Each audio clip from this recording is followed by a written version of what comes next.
Little boy said, "Sir, my dad took mommy away last night." Mafia boss knelt down. "Show me where." Rain fell in quiet sheets, turning the alleys into rivers of reflection. In a mansion perched high above the city, Luca, the man the world called the Shadow of the East, watched the city from a tall window. His eyes, cold and precise, reflected both the lightning and the sorrow of 1,000 unseen tragedies. He was feared, respected, and untouchable. To most, he was a myth wrapped in power. But tonight, that myth would be tested by something far more human than fear. A knock came at the massive oak doors, hesitant but persistent. Luca's personal guards tensed, hands on the hilt of their weapons, but Luca raised a hand. "Let him in," he said, voice low but steady. No one dared question him. The doors opened to reveal a small boy, drenched in rain. His clothes were torn, mud clinging to his knees, and his dark eyes shone with a mixture of fear and hope. He stepped forward, clutching something tightly against his chest.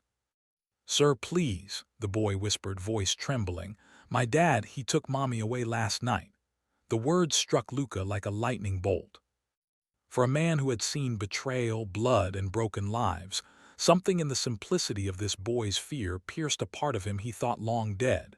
He knelt, lowering himself to meet the boy's eyes. "Show me where," he said, his tone gentle but firm. The boy nodded, relief and fear mingling in his expression. It's on the other side of the city, a place no one goes. They call it the Black Market Warehouse," he said. "Please, I need you to help mommy." Luca's mind worked fast. He had enemies in every corner of the city. Sending his men alone would be dangerous, and entering the warehouse meant stepping into the heart of someone else's plan. Yet the boy's innocence left him no choice. He could not ignore this call. The rain fell harder as Luca and the boy moved through the city, blending with the night. Each alley smelled of wet stone, smoke, and something darker that lurked beneath. Emil, as the boy was called, kept close to Luca, trusting him in a way only a child could trust someone powerful and unknown. Along the way, Luca questioned the boy softly. "Tell me, why did your father take her?" Emil's small shoulders shook. "I don't know, he was angry.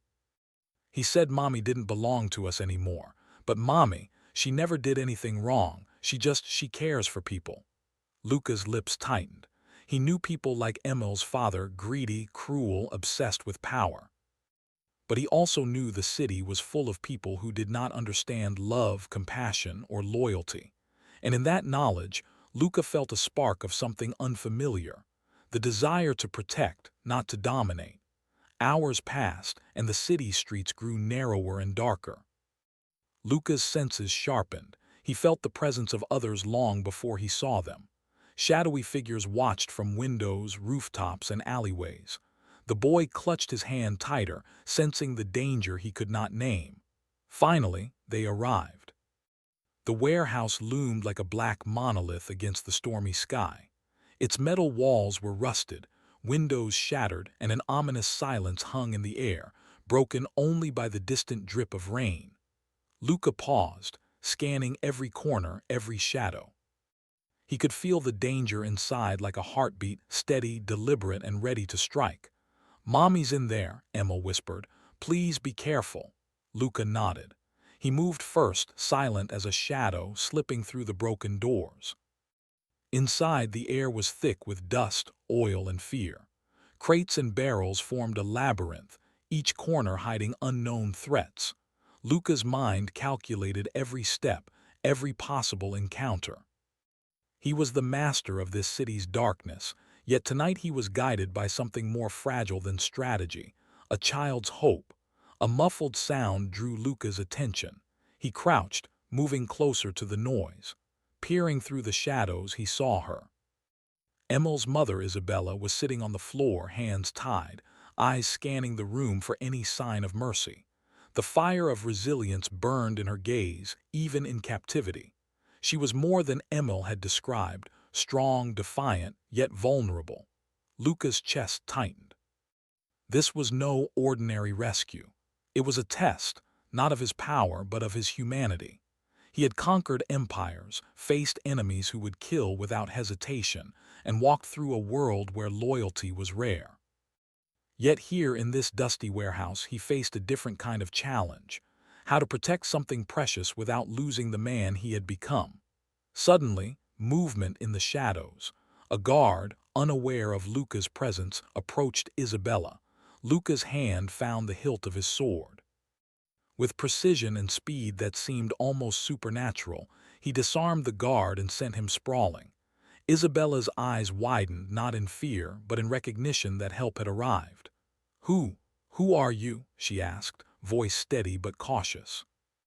"I'm someone who doesn't let children suffer," Luca replied, keeping his tone calm. "And I don't let mothers face darkness alone." Isabella studied him for a moment.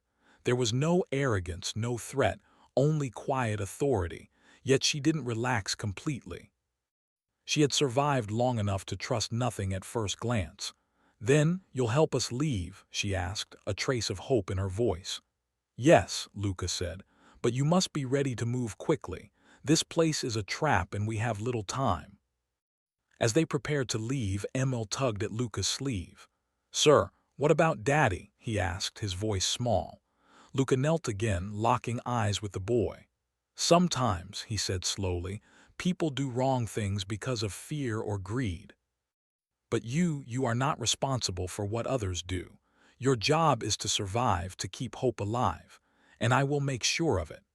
With Emil holding his hand and Isabella close, Luca led them through the maze of crates.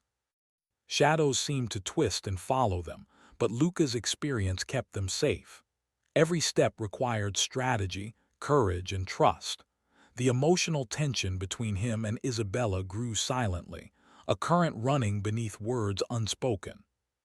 Outside, the rain had slowed to a drizzle, and the city lights reflected in puddles like fragments of a shattered mirror. They were not safe yet, but the first step toward freedom had been taken. Luca's heart, long hardened by years of violence and command, felt a flicker of something unfamiliar.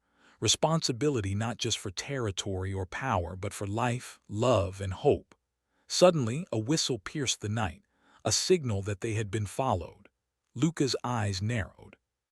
From the shadows, figures began to emerge, not ordinary men but trained enforcers, moving with precision and intent. The rival syndicate had anticipated someone would come, and now they were trapped between loyalty, love, and survival. "Run," Luca whispered to Emil and Isabella, drawing them behind a wall of crates. His hand rested lightly on his sword, his mind calculating every angle, every escape route. The figures closed in, their faces hidden, their intentions clear. Luca stepped into the open, a living shadow against the dim light, and the night seemed to hold its breath. The child, the mother, the Mafia boss, their fates intertwined in a dangerous dance where every heartbeat could mean the difference between life and death. Emil looked up at Luca, fear mingled with trust. "Sir, will we make it?" Luca knelt, looking into the boy's eyes. "We will," he said, "but you must follow me closely. And remember, courage is not the absence of fear. It's moving forward even when you are afraid." The enemies advanced. Luca's mind raced. The warehouse, the city, the shadows, they were all part of a single game, and Luca had always been its master. But tonight, stakes were higher than territory or revenge. Tonight, he fought for family, for love, and for redemption. As the first figures lunged forward, Luca grabbed Emil and Isabella, pulling them behind cover. The clash was imminent, and the rain-slick ground echoed with footsteps and shouts. Yet in that moment, a silent promise formed between them, a bond of trust, protection, and hope. And in the deepest shadow of the warehouse, Luca realized something he had not known in years. He was not just a boss, not just a myth, not just a shadow. He was a man who could change fate itself. Cliffhanger. From the shadows, a voice called out, cold and cruel. So the shadow of the East finally comes to play hero. A figure stepped forward, blocking their escape, and Emil cried out, "Mommy!" Luca's hand tightened on his sword. The night had only begun. The rain had stopped, but the city remained dark and restless. Luca stood in the alley outside the black market warehouse, his mind sharp and his body ready. The shadowy figure who had confronted them earlier was gone, but Luca knew it was only a matter of time before danger returned. Emil clung to his side and Isabella stayed close, eyes scanning every corner. Their survival depended on speed and precision, and on the fragile trust forming between them. "We need to move," Luca said, his voice calm but firm. "There's a safe place not far from here. But we can't go straight home. Too many eyes." Emil nodded, though his small face was pale with fear. Isabella tightened her grip on her son's hand, showing courage born from desperation. Luca admired her strength. Even after a night of terror, she refused to break. She refused to bow to fear. They slipped through narrow streets, shadows hiding them from the city's watchful eyes. Luca moved with a predator's precision, always scanning, always calculating. Yet beneath his calm exterior, his mind wrestled with unfamiliar emotions: worry, protectiveness, and a growing sense of responsibility. He had never cared for anyone like this before. Not in business, not in power, not in all the years he had ruled the shadows of the city. Finally, they reached an abandoned safe house Luca had once used for discreet meetings. Its walls were thick, its windows barred, and it had no lights. It was perfect. He ushered Emil and Isabella inside, locking the door behind them. "Rest for a moment," Luca said.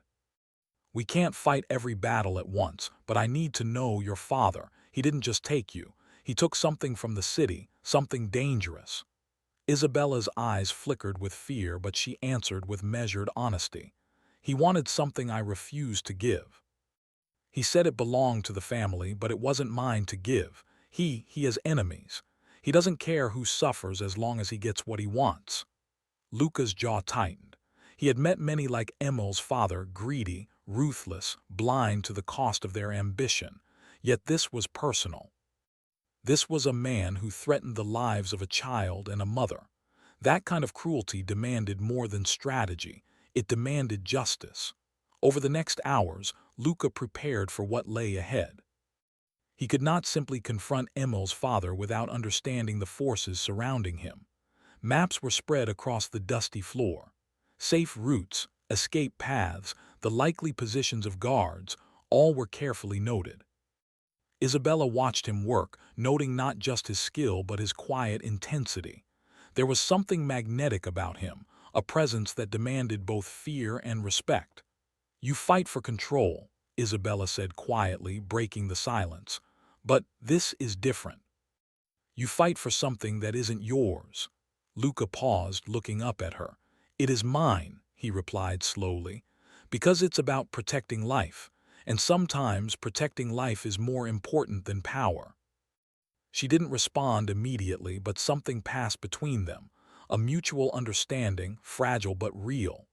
Even in the darkest corners of the city, human connections could survive. Even in the shadows, hearts could find each other. As night fell, Luca led them toward the edge of the city where Emil's father's operations were hidden. The air grew heavier, filled with the scent of oil, smoke, and something more dangerous: tension. Luca's instincts were sharp, but so were the enemy's. Every step was a calculated risk. Inside the compound, Emil's father and his associates were busy with schemes and deals. They did not yet know that Luca had arrived, or that a small boy and a brave woman had escaped their control. The moment of surprise was on Luca's side, but he knew it could vanish in an instant. Luca crept through the shadows, moving silently, with Isabella and Emil following. He communicated with gestures, pointing to paths, warning of danger, and guiding them through the maze of crates, wires, and locked doors. Every corner could hold a trap, every shadow could hide a gun. But Luca's confidence never wavered. Then came the first sign of trouble. A guard turned, his eyes catching movement. Luca froze, and Isabella's heart skipped. In one fluid motion, Luca disabled the guard, knocking him unconscious. Emil gasped, but Luca simply whispered, "Stay close. No one else can see us yet." They moved deeper into the compound, toward a room that Isabella recognized from her father's maps. Inside, boxes were stacked high, filled with valuables and secrets. It was a vault of greed, a symbol of power misused.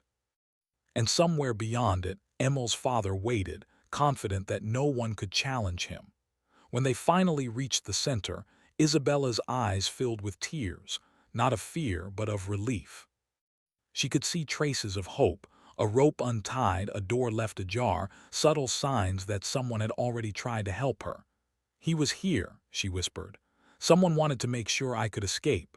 Luca studied the room carefully. There was more to this than simple greed. The rival syndicate had a plan, and Emil's father was only a part of it. Every move they made, every guard they posted was calculated to draw him in. But Luca was not only a master of strategy, he was a man learning the limits of his own heart. "Stay behind me," Luca instructed.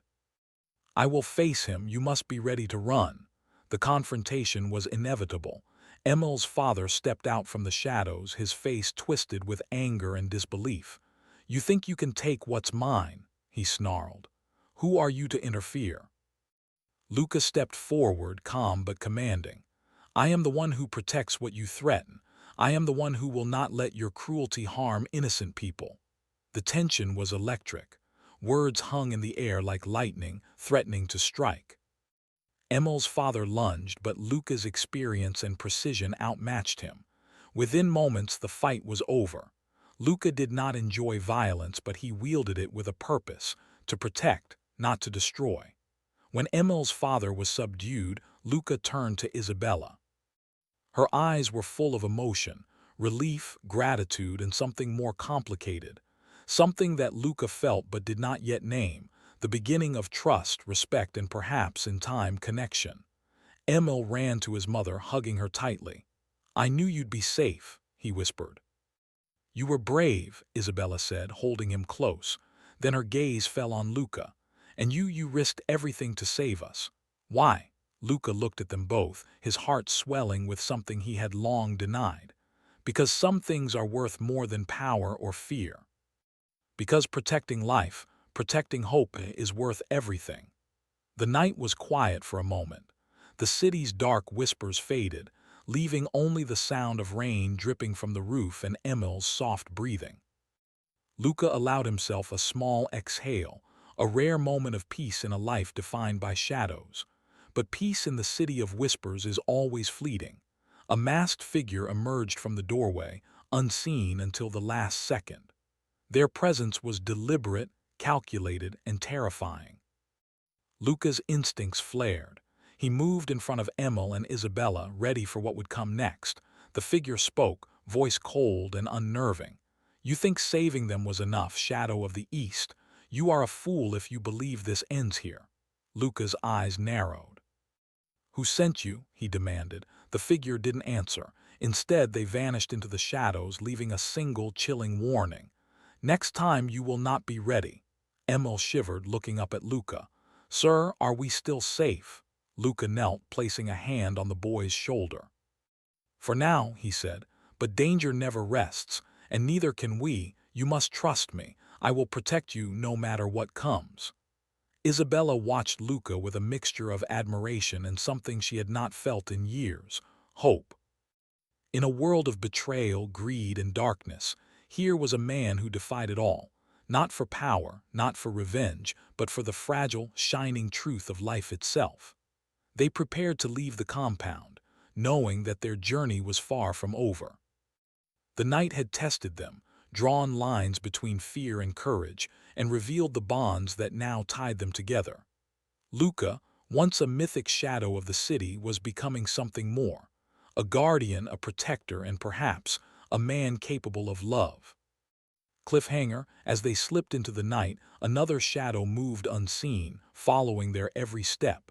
A voice whispered through the darkness, faint but clear: "You cannot hide from what is coming. And the price of saving them will be higher than you can imagine." The city slept uneasily under a sky thick with clouds, as if it sensed the storm that was about to break. Luca led Emil and Isabella through silent streets, their steps echoing softly against the cobblestones. Every shadow could conceal an enemy. Every whisper of wind could carry danger. But Luca had learned something in the past nights. Courage, loyalty, and trust could cut through the darkness faster than fear ever could.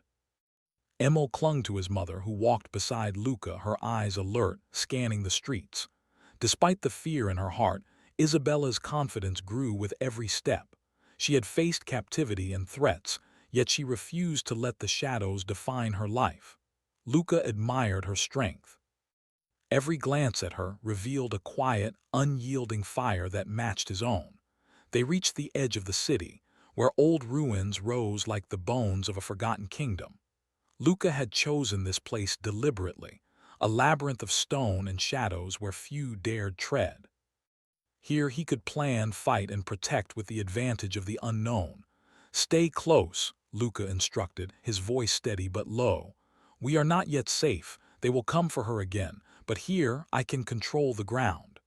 Emil nodded, gripping his mother's hand.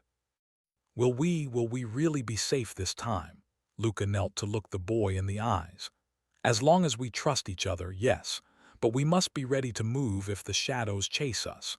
Courage is not being unafraid, Emil. It's standing strong even when you are." They pressed deeper into the ruins, winding through broken walls, overgrown courtyards, and narrow passages. Luca's senses were taut, every instinct alive. He could feel danger lurking in the silence, the same silence that had been broken by the rival syndicate's threats the night before. But Luca had a plan. He had the advantage of knowledge, preparation, and now, the bond of something stronger than fear. Suddenly, movement. Figures emerged from the darkness surrounding them. Luca stepped in front of Emil and Isabella, a living shield. Their attackers were skilled, disciplined, and well-armed. They had come for revenge, for pride, for control, but Luca would not allow them to succeed. "Step back," he said, voice commanding yet calm. "You will not harm them." A tense silence followed, broken only by the scrape of boots on stone. Then one of the attackers spoke, voice cold and mocking. "You saved them once, but the city is mine." "The shadow of the East cannot protect everything." Luca's eyes narrowed. He had faced death many times, yet this moment felt different. This was not just about power. This was about protecting life, about defending hope itself. He moved with precision, disabling one attacker, then another, guiding Emil and Isabella behind walls of stone. His every motion was controlled, decisive, proof of his mastery over the chaos of violence. Isabella watched him, all mixed with something softer, admiration perhaps, or the stirrings of trust in something more. Luca was a man who had built his life on fear and respect, yet here he revealed a side few had ever seen. Protectiveness, care, and even tenderness, especially toward those he had chosen to defend. Emil gasped as Luca dispatched the last of the attackers, standing tall in the ruins, sword in hand. "Is it over?" the boy asked, voice trembling. "For now," Luca replied, lowering his sword. "But the city never forgets, and neither does danger. We must move before they regroup." They pressed deeper into the ruins, reaching a hidden chamber beneath crumbling arches. Here, Luca had prepared a place of safety, secure, secret, and shielded from the city above. He lit a small fire, casting warm light against the cold stone walls. Isabella and Emil settled near the fire, and for the first time in days a sense of calm fell over them. "Thank you," Isabella said softly, her eyes meeting Luca's. "I don't know how to repay you." "You don't need to," Luca said, his voice quiet yet filled with meaning. "Your safety, Emil's life, that is enough." For a long moment silence stretched between them, filled with emotions unspoken, relief, admiration, and a quiet, growing connection. Luca realized that in saving them, he had also saved a part of himself, a part he had thought lost to shadows and power alone. Night passed with the three of them resting, though Luca remained vigilant. His dreams were haunted not by violence, but by the faces of those he could not save, the reminder that power without care is empty, and that even the strongest must fight for love, not just dominance. Morning brought new light and new resolve. Luca knew their journey was not over. Emil's father and the rival syndicate were still threats, but he had the knowledge, the courage, and now the bond of family to guide him. He gathered Isabella and Emil, moving through secret passages to emerge outside the ruins, where the city stretched before them, full of danger but also opportunity. As they approached the edge of the city, Luca stopped. "We have one last task," he said. "We must confront Emil's father and end this once and for all, not with cruelty but with justice." Emil clung to his mother's hand. "Will it be dangerous?" he asked. "Yes," Luca admitted, "but I will be with you, and we will face it together." They reached the heart of the rival syndicate's operations, where Emil's father waited with his remaining forces. The confrontation was tense, filled with the weight of past actions, fear, and the desire for control. But Luca was different now. He fought not for power, not for fear, but for redemption, for protection, and for hope. When the final clash came, Luca moved with a combination of strategy and heart. He disarmed the syndicate's men without unnecessary harm, guiding Emil and Isabella safely through the chaos. Emil's father tried to resist, but Luca faced him with calm authority. "It ends here," Luca said, voice steady. "You cannot take what does not belong to you. You cannot harm those who are innocent." Defeated and confronted with the strength of Luca's resolve, Emil's father finally faltered. He was left with no choice but to retreat, disappearing into the city's shadows. Luca's victory was not one of violence alone, but of courage, loyalty, and the protection of those who could not defend themselves. As silence fell, Luca turned to Isabella and Emil. "We are safe," he said, "at least for now. The city may test us again, but we face it together." Emil ran to his mother, hugging her tightly. "We're together," he whispered. "Yes," Isabella said, holding him close. Then she looked at Luca, eyes filled with gratitude and something more, a trust that had been earned through courage and care. "Thank you," she said. "For everything." Luca knelt to meet Emil's eyes. "Remember," he said, "courage is not the absence of fear. It is moving forward even when the world is against you. You have that courage, Emil, never forget it." For the first time in years, Luca felt a sense of peace. The city's shadows were still there. The dangers still existed, but he had discovered something more powerful than fear or control: love, trust, and the unbreakable bond of family. He looked at Isabella, noticing how the past nights had forged a connection between them, quiet, unspoken, yet undeniable. She had endured captivity, fear, and danger, yet she had met every challenge with courage. He respected her strength, admired her heart, and realized that in saving her, he had also saved himself from the darkness he had long embraced. The sun began to rise, casting warm light over the city. Luca, Isabella, and Emil stood together, facing the horizon. The storm had passed, but its lessons remained. They had survived, not only through strategy and strength, but through trust, loyalty, and the courage to face fear together. Yet in the distance, shadows stirred. Luca's instincts remained alert. The city never fully released its hold, and new threats could appear at any moment. But for now, the family stood together, stronger, united, and ready to face whatever came next. Final moment of reflection. Luca knelt beside Emil and whispered a promise. "I will always protect you, and together we will face whatever comes." Emil's small hand rested on his, and Isabella's gaze met his with silent understanding. For the first time, Luca realized that power without love is hollow, and that true redemption lies in protecting those who matter most. Closing cliffhanger. As they walked toward safety, the city seemed calm, but from a distant rooftop, a cloaked figure watched them. A faint, chilling whisper carried on the wind. "The shadow of the east may protect them, but darkness always finds a way." Luca felt a shiver run down his spine. The battle for their future was far from over, but now they were ready to face it together.